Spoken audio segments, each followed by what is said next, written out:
And then, of course, the file sizes are ridiculously I'm sure large. it's enormous. I mean, for any VR, that's going to be the case. But each camera has a 64 gig SD card in it.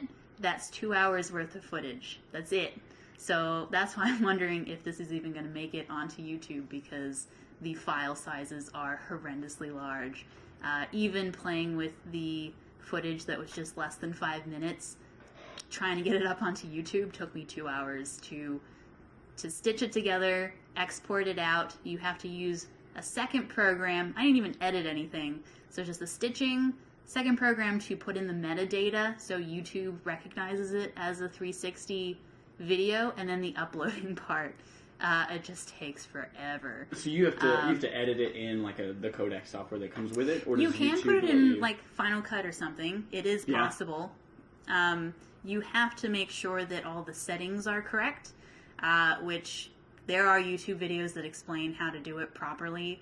But yeah, it's complicated. It's not easy, but you can put like text and stuff into it if you want to, and logos and all that sort of stuff. So it's possible. You can definitely like do some like color corrections and stuff like that, because again, the cameras are seeing two different things, so they're color correcting off different things. So oftentimes it's very obvious on what it's doing. And if you have the sun on one side, that even throws it out even more. I'm sure. It's weird. And then of course the sun reflects off the lens. So these cameras came with like little lens. They're a lens cap, and then there's like a... You're gonna show it off since we're in VR and they can see us? They can see us, hopefully. So they have the lens cap, and then there's like a little protective lens that you're supposed to screw on top of the actual lens. But the light that reflects or refracts through the plastic looks really weird. And is kind of really distracting, and it's not pretty like normal lens flare. It's just like straight, but then when it it sort of stretches into 3D or 360. It just looks really weird. So I take them off to kind of eliminate it. It's still there with the regular lens, but it's not as bad when I have them off completely. But it's supposed to be like an action camera. It's water resistant, like for rain and stuff. Sure. But yeah, like I wouldn't swim with it. How do filmmakers start thinking about using this to make? I mean, obviously it's not going to be as widely adopted as television, so you're not going to be able to see like TV shows. No, like there must be really amazing cameras that do it. So like we were playing with yours earlier, and you know they've like got it attached to a helicopter, like flying over stuff. Or there's a good one for like the Amazon rainforest. It's like slowly rappelling down a tree, but you don't see the camera or cameraman or anybody around, or even like whatever it is that's like lowering you down. So there must be like a lot of like post-production work for some of these to like sort of like get rid of these extra like bits and pieces, right? The camera and... but yeah, like when you're doing it on your own, like it's something you have to think about. Like you're not going to be able to put the lighting necessarily where you want it to be or hide stuff, because it's everywhere. Like anyone can see everywhere. Like I was like right now, this camera on the table is on a tripod. Like if I move the tripod far enough into view of the lens, like you're going to see that. Which personally I don't care.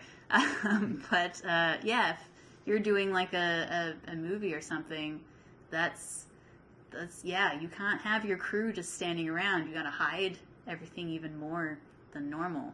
Yeah, which is weird. Also, these cameras don't have monitors on the actual camera. You can tether it to a phone through its own personal Wi-Fi hotspot, but you can only do one camera at a time. So you can't see it in 360. You can only hook it up to one, and then it's not easy to flip it back and forth between camera to camera. You have to like go into the settings, like change it, like turn off the Wi-Fi, put on the other one. So it's a pain. But again, I think in that's future... when you just need two phones, one for each one, and you're just like... Right, exactly. Yeah, you need two different ones. Maybe the newer version of this Kodak, because they did come out with a new one, or there's even a Nikon one where it's all one camera with the 2 lenses, so then there's like an onboard computer that's doing the stitching. Okay. I don't know if you have less control of changing that stuff, or at least then it gives you the option to be able to monitor the 360.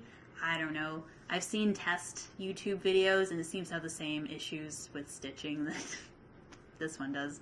So, yeah, it's one of those things that it's just going to have to keep improving over the next couple years Lots until of trial and error looks amazing.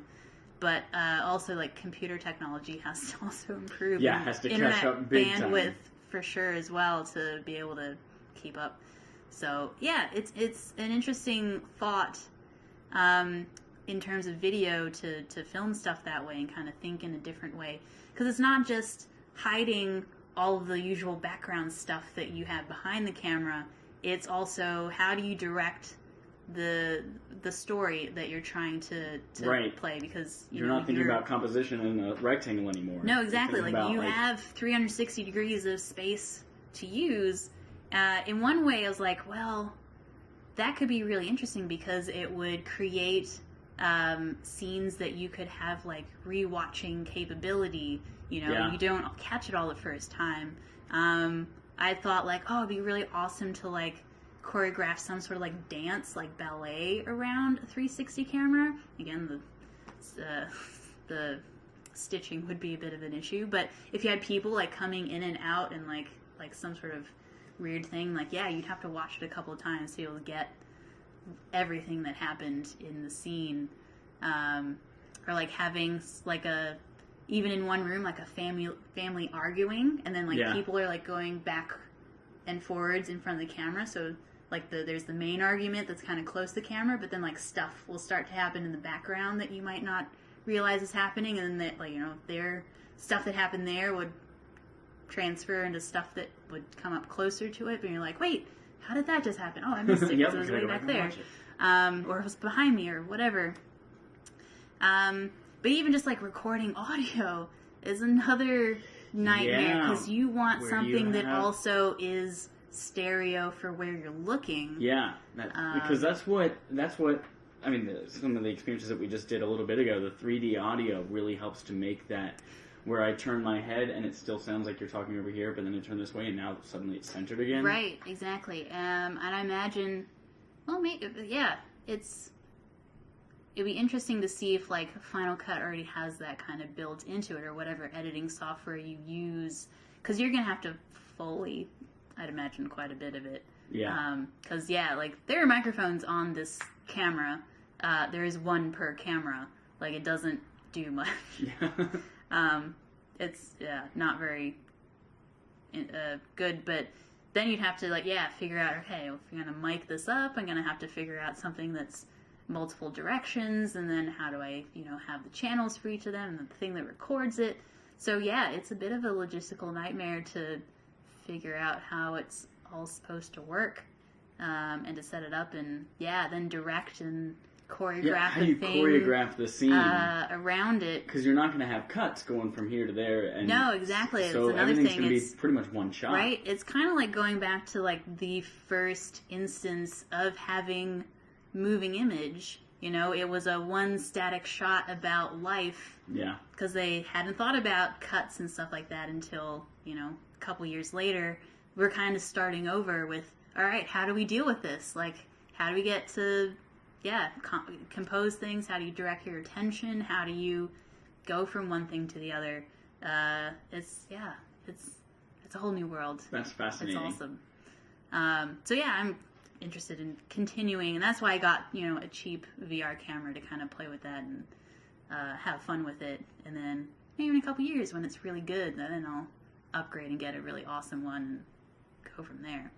But I have to say, trying your